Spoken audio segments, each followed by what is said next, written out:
Best health packages up to 80% discount. Tirumala Diagnostics. Hi sir, నా పేరు Bhargav. Hi Bhargav. In ఫ్యూచర్లో five ఇయర్స్కి best course artificial engineering అన్నారు. ఇప్పుడైతే మనం 10 years బ్యాక్ వెళ్తే ఒక అకౌంట్స్ రికార్డ్ చేయాలంటే బుక్లోనో లేకపోతే దేంట్లోనో రికార్డ్ చేసేవాళ్ళం. ఇప్పుడైతే అనేక సాఫ్ట్వేర్లు వచ్చినాయి, టాలీ సంథింగ్. ఇప్పుడు ప్రజెంట్గా అయితే SAP అనే సాఫ్ట్వేర్ అని వచ్చింది సార్. ఇన్ ఫ్యూచర్లో ఇంకా బెస్ట్ సాఫ్ట్వేర్ అనేది రావచ్చు. అంటే ఇప్పుడు మనకి బెస్ట్ సాఫ్ట్వేర్ వచ్చిందంటే మనం 10 మంది చేసే పని ఇద్దరు చేయవచ్చు. ఇప్పుడు ప్రజెంట్ సిచ్యువేషన్లో అయితే చాలామంది గ్రాడ్యుయేషన్ బాగా ఎక్కువ చదువుతుంది. 10 years అయితే ఒక సిటీలో 10,000 అవుతున్నారు అనుకో, ఇప్పుడైతే ఒక 25,000 అలా అవుతున్నారు. అందరూ ఇప్పుడు ఐటీ సైడే మూవ్ అవుదాం చూస్తున్నారు ప్రజెంట్ సిచ్యువేషన్లో. ఐటీలో ఇప్పుడు ప్రజెంట్ అన్ని జాబ్లు లేవంటే మనం ఏంటి sir next? Very good question. So తన క్వశ్చన్ ఏంటంటే, ఒకనొక టైంలో ఏంటి అంటే గ్రాడ్యుయేట్స్ తక్కువ మంది ఉండేవాళ్ళు, ఇప్పుడు ఎక్కువ మంది ఉండేవాళ్ళు. దట్టు ఎక్కువ మంది కూడా ఓన్లీ ఐటీ వైపే వస్తున్నారు. ఓకే, సో ఇలా రావడం వల్ల ఏమవుతుందంటే ఫిల్టరింగ్ ఎక్కువైపోయింది. ఇక్కడ విషయం ఏంటంటే majority of the software engineers from Telugu states. ఒక 10 members four software engineers Telugu states నుంచే ఉంటారు. సో మన వైపు నుంచి ఏంటంటే ఐటీ వైపు అనేది, ఐటీ క్రేజ్ అనేది మన స్టేట్స్లో ఎక్కువ ఉంది. గ్రాడ్యుయేషన్ కంప్లీట్ చేయగానే ఐటీ వైపు వెళ్ళిపోవాలి అనేది ట్రెండ్ మన దగ్గర మొదలైంది. సో ఇలా రావడం వల్ల ఏమవుతుందంటే ఫిల్టరింగ్ ఎక్కువ మొదలైంది. ఈ ఫిల్టరింగ్ ఎలా చేస్తారో నేను చెప్తాను వినండి. ఐటీ కంపెనీస్లో ఒక 200 openings ఉన్నాయనుకోండి, వాళ్ళు ఒక జాబ్ పోర్టల్లోనో లేదంటే ఒక నోటిఫికేషన్ ఇస్తారు. ఇచ్చినప్పుడు దానికి ఒక 20,000 అప్లికెంట్స్ వస్తారు. దానికి వాళ్ళు యాప్టిట్యూడ్ రీజనింగ్ అని ఒక టెస్ట్ పెడతారు ఫ్రెషర్స్కి. అక్కడే ఆల్మోస్ట్ ఒక 90 members అక్కడే ఫిల్టర్ చేస్తారు. యాప్టిట్యూడ్ రీజనింగ్కి ఉన్న ఇంపార్టెన్స్ అది. ఐటీలో ఫ్రెషర్గా జాబ్ తెచ్చుకోవాలి అంటే యాప్టిట్యూడ్ రీజనింగ్ నేర్చుకుంటే ఈ 90% క్రౌడ్ని మీరు పుష్ చేసినట్టే. ఈ 90%లోంచి మీరు బయటకు వచ్చేసి ఆ 10%లో జాయిన్ అయినట్టే. ఈ విధంగా ఫిల్టర్ చేస్తారు. ఈ 10%లో someone has asked the question, communication importance. వాళ్ళు కమ్యూనికేషన్ స్కిల్స్ టెస్ట్ చేస్తారు.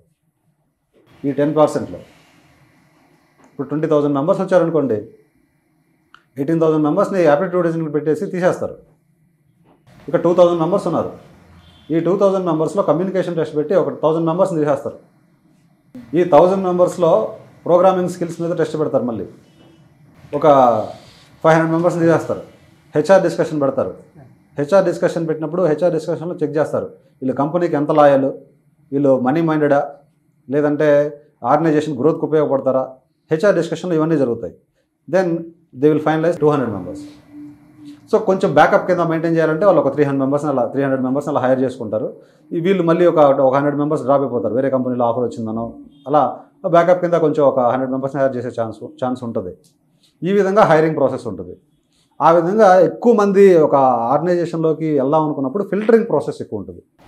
Hope you got the answer. Sir, రీసెంట్గా నారాయణమూర్తి గారు ఒక స్టేట్మెంట్ ఇచ్చారు. సో వీక్కి 85 to 90 hours వర్క్ చేయాలి, సో వర్క్ చేస్తే ఇంపాక్ట్ కనిపిస్తుంది అన్నారు. కానీ దాన్ని చాలామంది అపోజ్ చేశారు. సో అంత వర్క్ చేయక్కర్లేదు. సో మీరేమంటారు? అంత పెద్ద నారాయణమూర్తి గారు చెప్పిన స్టేట్మెంట్ నేను ఆయన క్వశ్చన్కి నేను సమాధానం చెప్పలేను. కానీ ఇక్కడ విషయం ఏంటి అంటే ప్రతి ఒక్కరికి పర్సనల్ లైఫ్ ఉంటుంది, ప్రొఫెషనల్ లైఫ్ ఉంటుంది. ఓకే, సో రెండింటిని బ్యాలెన్స్ చేసుకునే విధంగా ఉండాలి. ఇది మెజారిటీ ఆఫ్ ద వర్క్ ఏంటంటే మెజారిటీ ఆఫ్ టైం మనం వర్క్ కేటాయించినప్పుడు మన పర్సనల్ లైఫ్, మన ఫ్యామిలీ మెంబర్స్ తోటి టైం స్పెండ్ చేయలేము. We are not born to here to work.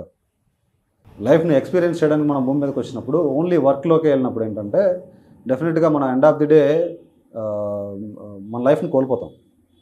Work life balance అనేది చాలా ఇంపార్టెంట్. మనం భూమి మీదకి వచ్చినప్పుడు మన మదర్ తోటి, మన బ్రదర్ తోటి, మన సిస్టర్ తోటి కొంచెం సేపైనా టైం స్పెండ్ చేయాలి కదా. మొత్తం వర్కే కేటాయించినప్పుడు ఏమవుతుంది? ఓకే, మన పర్సనల్ లైఫ్ని కోల్పోతాం. ఓన్లీ వర్క్ లైఫే ఉంటుంది. లేదు, నేను కంట్రీకి GST ఎక్కువ కట్టాలి, లేదంటే PF ఎక్కువ కట్టాలి, ట్యాక్స్ ఎక్కువ కట్టాలి, లేదంటే నాకు పనే దైవం, ఇలాంటి ఆలోచనలు ఏమైనా ఉన్నాయంటే డెఫినెట్గా మీరు ఎక్కువసేపు వర్క్ చేయొచ్చు. సో వర్క్ లైఫ్ బ్యాలెన్స్ అనేది చాలా ఇంపార్టెంట్.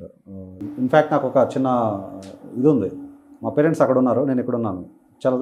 చాలా లిమిటెడ్ పీరియడ్, చాలా తక్కువ కాలం బతుకుతాం. ఉన్న తక్కువ కాలంలోనే వాళ్ళ పేరెంట్స్ తోటి ఎక్కువ కాలం మనం స్పెండ్ చేయలేకపోతున్నాం అన్న చిన్న బాధ ఉంటుంది. ఓకే, మళ్ళీ దీనికి మళ్ళీ ఒక 4 hours ఎక్స్ట్రాగా వర్క్ చేసాం అనుకోండి, పేరెంట్స్ తోటి ఫోన్ కూడా మాట్లాడే పరిస్థితి ఉండదు. ఓకే, సో అందుకని వర్క్ లైఫ్ బ్యాలెన్స్ని మనం దృష్టిలో పెట్టుకోవాలి. సో దాన్ని బట్టి మనం ఏంటంటే పర్సనల్ లైఫ్ కూడా ఇంపార్టెన్స్ ఇవ్వాలి. Hi sir, my self Srinu. నాకు తెలిసిన ఒక టీచరు జావా నేర్చుకో, పైథాన్ నేర్చుకో అని చెప్తున్నారు సార్. కానీ ఇప్పుడున్న పరిస్థితులలో ఐటీ రంగానికి వెళ్ళాలంటే ఏ కోర్స్ నేర్చుకుంటే బాగుంటుందని. ఓకే, సో నేను ఆల్రెడీ చెప్పున్నాను, ప్రజెంట్ డేస్లో ఏంటి అంటే క్లౌడ్ టెక్నాలజీస్ నేర్చుకుంటే ఎక్కువ ఆపర్చునిటీస్ ఉన్నాయి, ప్యాకేజెస్ ఎక్కువ ఉన్నాయి. తద్వారా ఏంటంటే వెంటనే ఐటీలోకి గెట్ ఇన్ అయ్యే ఛాన్స్ ఎక్కువ ఉంటుంది. ఓకే, సో మీరు చెప్పినట్టు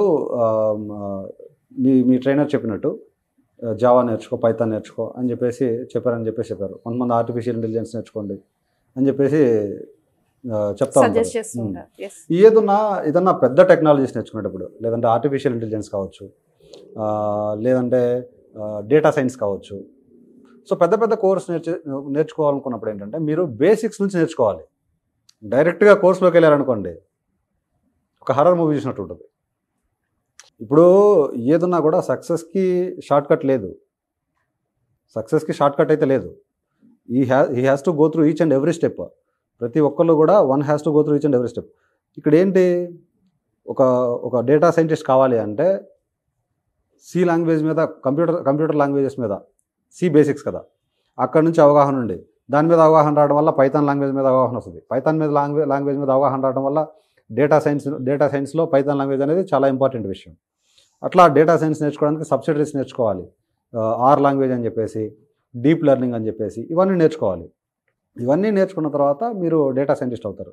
సో డైరెక్ట్గా నేను డేటా సైన్స్ నేర్చుకుంటాను, డైరెక్ట్గా నేను ఆర్టిఫిషియల్ ఇంటెలిజెన్స్ నేర్చుకుంటాను అంటే వర్కౌట్ అవుతుంది. అందుకే కొంతమంది ట్రైనర్స్ ఏంటంటే before you learn the high level technologies like data science, artificial intelligence, block chain ఇలాంటివి నేర్చుకునేటప్పుడు ఫస్ట్ ఫండమెంటల్ స్ట్రాంగ్ అవ్వండి.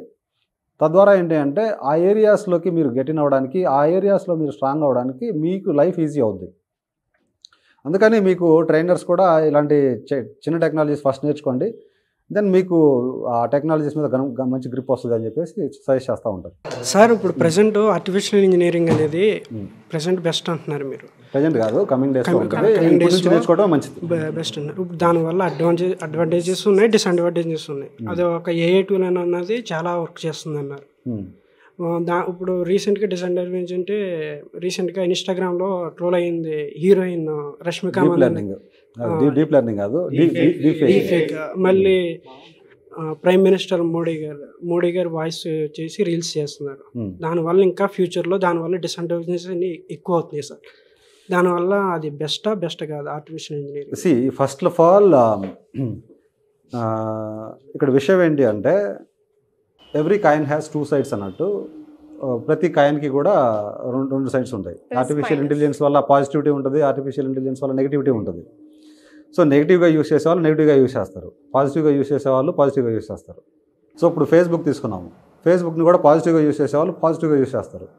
సో కొంతమంది ఏంటి ఫేస్బుక్లో కొన్ని బిజినెస్కి సంబంధించిన గ్రూప్లో జాయిన్ అవుతారు, అందులో ఏం జరుగుతుంది అనేది అబ్జర్వ్ చేస్తూ ఉంటారు, వాళ్ళు పాజిటివ్గా యూస్ చేసుకుంటారు. కొంతమంది మోటివేషన్ ఛానల్స్కి సబ్స్క్రైబ్ చేసుకుంటారు, ఫేస్బుక్ని వాళ్ళు పాజిటివ్గా యూస్ చేసుకుంటారు. నెగిటివ్గా యూస్ చేసుకునే వాళ్ళు ఎలా ఉంటారు, వాళ్ళు ఏదో ఇమేజెస్ పెట్టుకుంటారు, గర్ల్స్ తోటి మాట్లాడుతూ ఉంటారు, లేదంటే గర్ల్స్ బాయ్స్ తోటి మాట్లాడుతూ ఉంటారు. సో ఏదో ఇది నెగిటివ్ వేలో యూస్ చేస్తూ ఉంటారు. So every coin has 2 sides. Artificial ఇంటెలిజెన్స్కి ఒక కాయిన్ నుంచి ఒకవైపు నుంచి ఉంది, కాయిన్కి అదర్ సైడ్ నెగిటివిటీ ఉంది.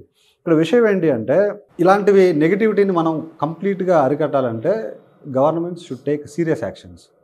ఎందుకు అంటే ఒక పర్సన్ని ఉరి తీస్తారు అంటే ఆ పర్సను ఆ యాక్షన్ చేయడు. రీసెంట్గా మనం తెలంగాణ గవర్నమెంట్లో చూసాము, ఒక లేడీ విషయంలో చాలా అనుకోని సంఘటన జరిగింది. సో షూట్ అవుట్ చేశారు వాళ్ళు.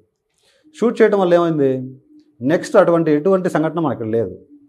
అటువంటి సంఘటన మనం ఎక్కడ హైదరాబాద్లో కానీ రీసెంట్ తెలంగాణలో కానీ ఎక్కడ వినలేదు. సో వాళ్ళు సీరియస్ యాక్షన్ తీసుకోవడం వల్ల అటువంటి యాక్షన్ రిపీట్ అవ్వలేదు.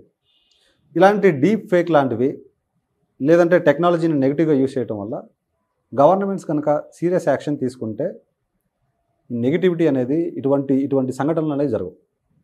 ఓకే, సో డెఫినెట్గా సీరియస్ యాక్షన్స్ తీసుకోవాలి. Alright, I hope we all met you with your answers today. Thank you so much, Uday garu, for you also. And తద్వారా ప్రేక్షకులకి కూడా చాలా వాల్యుబుల్ ఇన్ఫర్మేషన్, కన్ఫ్యూజన్లో ఉన్న వాళ్ళకి అట్లీస్ట్ ఒక టార్చ్ లైట్ మనం ప్రజెంట్ చేయగలిగాం ఇవాళ ఓపెన్ ఫోరం ద్వారా. Thank you guys, thank you so much. Thank you once again Uday garu. Thanks all.